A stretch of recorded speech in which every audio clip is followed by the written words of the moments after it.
তো আপনাদের প্রত্যেককেই নতুন বছরের শুভেচ্ছা আর প্রত্যেককেই জানাই হ্যাপি নিউ ইয়ার। আর আজকের ভিডিওতে আমরা যে টপিক নিয়ে আলোচনা করব সেটা হলো আধার কার্ডের একটি গুরুত্বপূর্ণ আপডেট। বর্তমানে আপনারা অনেকেই দেখেছেন নতুন আধার কার্ড কিন্তু অনলাইন থেকে ডাউনলোড করা যাচ্ছে এবং বর্তমান নিয়মে আপনার আধার কার্ড কিন্তু জন্ম প্রমাণপত্র নয়, অর্থাৎ এখন থেকে কিন্তু আপনি আর আধার কার্ড জন্ম তারিখ প্রমাণপত্র হিসাবে কোথাও ব্যবহার করতে পারবেন না। আর এখানেই অনেকের প্রশ্ন রয়েছে যে নতুন আধার কার্ড আসার পর পুরনো আধার কার্ড ব্যবহার করতে পারবো কিনা বা পুরনো আধার কার্ড দিয়ে সব রকম কাজ করতে পারবো কিনা। তো বিস্তারিত জানতে পারবেন আজকের এই ভিডিওতে। তো ভিডিওটি শুরু থেকে শেষ পর্যন্ত অবশ্যই দেখবেন। ভিডিওটি ভালো লাগলে লাইক করবেন, চ্যানেলটিকে সাবস্ক্রাইব করে পাশে রাখা বেল আইকনটি প্রেস করে নোটিফিকেশন অল করে রাখবেন, সবার সুবিধার্থে ভিডিওটি শেয়ার করবেন। তো চলুন শুরু করি। তো অনলাইন থেকে নতুন আধার কার্ড ডাউনলোড করতে হলে আপনার স্মার্টফোন থেকে বা কম্পিউটার থেকে যে কোনো একটি ব্রাউজার আপনারা ওপেন করবেন। ব্রাউজার ওপেন করে সেখানে গিয়ে সার্চ করবেন myaadhar.uidi.gov.in, তাহলে কিন্তু আধারের যে অফিসিয়াল ওয়েবসাইট সেই ওয়েবসাইটটা চলে আসবে। তো ওয়েবসাইটে আসার পর আপনারা কি করবেন, লগ ইন অপশনে ক্লিক করবেন। লগ ইন অপশনে ক্লিক করলে কিন্তু পরবর্তী আরও একটি পেজ আপনার সামনে চলে আসবে এবং পরবর্তী পেজে আপনারা কি করবেন, প্রথমে আপনাদের আধার কার্ড নাম্বার এখানে দেবেন। আধার কার্ড নাম্বার দেওয়ার পর যে ক্যাপচা কোডটা পাচ্ছেন সেই ক্যাপচা কোডটা এখানে বসাবেন। বসানোর পর সেন্ড ওটিপি অপশনে ক্লিক করবেন। যদি আপনার আধার কার্ডের সাথে ফোন নাম্বার লিঙ্ক থাকে তাহলে সেই ফোন নাম্বারে একটি ওটিপি যাবে, সেই ওটিপি আপনি এখানে বসাবেন। বসানোর পর লগ ইন অপশনে ক্লিক করবেন। ক্লিক করলে কিন্তু আপনার যে প্রোফাইল বা আপনার যে ড্যাশবোর্ড সেই ড্যাশবোর্ডটা এখানে চলে আসবে। তো ড্যাশবোর্ড চলে আসার পর আপনারা কি করবেন, ডাউনলোড আধার যে অপশনটা দেখতে পাচ্ছেন সেই ডাউনলোড আধার অপশনে ক্লিক করবেন। ক্লিক করলে কিন্তু পরবর্তী আরও একটি পেজ চলে আসবে যেখানে কিন্তু আপনার আধার কার্ডের সমস্ত ডিটেলস আপনি দেখতে পারবেন। চাইলে কিন্তু এখান থেকে আপনি মার্কস আধার কার্ড ডাউনলোড করতে পারেন। তো যদি আপনি আপনার আধার কার্ডকে আরও সুরক্ষিত রাখতে চান সেক্ষেত্রে কিন্তু আপনি মার্কস আধার কার্ড ডাউনলোড করতে পারেন। মার্কস আধার কার্ডে শুধুমাত্র আধার কার্ডের যে লাস্ট 4টে অক্ষর সেটাই দেখা যাবে। এখন কিন্তু সব জায়গায় বলা হচ্ছে মার্কস আধার কার্ড ব্যবহার করার জন্য, সেক্ষেত্রে আপনারা চাইলে মার্কস আধার কার্ড ব্যবহার করতে পারেন। চাইলে আপনারা নর্মাল যে আধার কার্ড সেই আধার কার্ডও কিন্তু ইউজ করতে পারেন। তো আমরা এখান থেকে মার্কস আধার কার্ড ব্যবহার করব, সেক্ষেত্রে আমরা এখানে টিক করব। টিক করার পর আমরা কি করব, ডাউনলোড অপশনে ক্লিক করব। ক্লিক করলে দেখতে পারবেন আমাদের কিন্তু আধার কার্ডটা এখানে ডাউনলোড হয়ে যাবে। তো দেখতে পাচ্ছেন আধার কার্ডটা কিন্তু ডাউনলোড হয়ে গেল। এবার আমরা কি করব, ওপেন ফাইল অপশনে ক্লিক করে আধার কার্ডটিকে ওপেন করে নেব।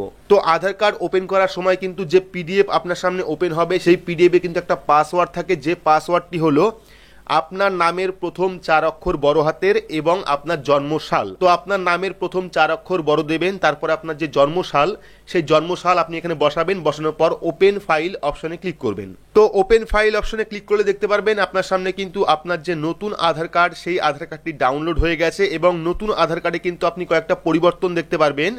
দেখতে পাচ্ছেন এখানে কিন্তু আমরা মার্কস আধার কার্ড ডাউনলোড করেছি, সেক্ষেত্রে কিন্তু আধার কার্ডের যে পুরো সংখ্যা সেই সংখ্যাটা কিন্তু এখানে আসেনি, শুধুমাত্র লাস্ট যে 4টে সংখ্যা সেই সংখ্যা কিন্তু শো করছে।